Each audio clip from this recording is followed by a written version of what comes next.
Hello friends, அஸ்ஸலாம் அலைக்கும். இன்றைக்கி என்ன சாப்பாடு அப்படின்னா புளிக்குழம்பு தாங்க. புளிக்குழம்பு, கேரட் பொரியல், காலிஃப்ளவர் வறுவல். இதாங்க நம்ம வீட்டு சாப்பாடு. கருணக்கிழங்கு போட்டு, மொச்சை போட்டு, கருவாடெலாம் போட்டு, கத்திரிக்காய் இதெல்லாம் போட்டு வச்சுருக்கோம். நல்லா டேஸ்டான சாப்பாடு இருக்குது. நம்ம என்ன இப்போ உங்கள்கிட்ட ஒரு விஷயத்தை நான் சொல்ல போகிறேன் அப்படின்னா, ரொம்ப பேர் வீட்டில் சாப்பிடும்போது பிஸ்மில்லா அப்படின்னு சொல்லி சாப்பிட மாட்றாங்க.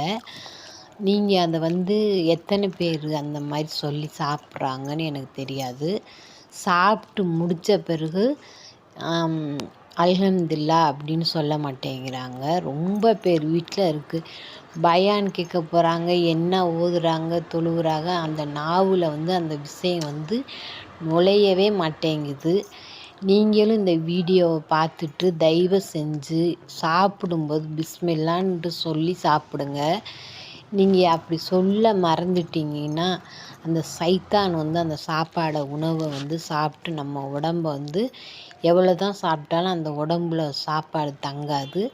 சாப்பிட்டு முடித்த உடனே அல்ஹம்துலில்லா அப்படின்னு சொல்லுங்கள். அந்த சாப்பாடை கொடுத்த அல்லாஹ்விற்கு ஜஸக்கல்லா அப்படின்னு சொல்லுங்கள். அப்படி சொல்ல தெரியலை அப்படின்னா இந்த உணவு கொடுத்த அல்லாஹ்விற்கு நன்றி.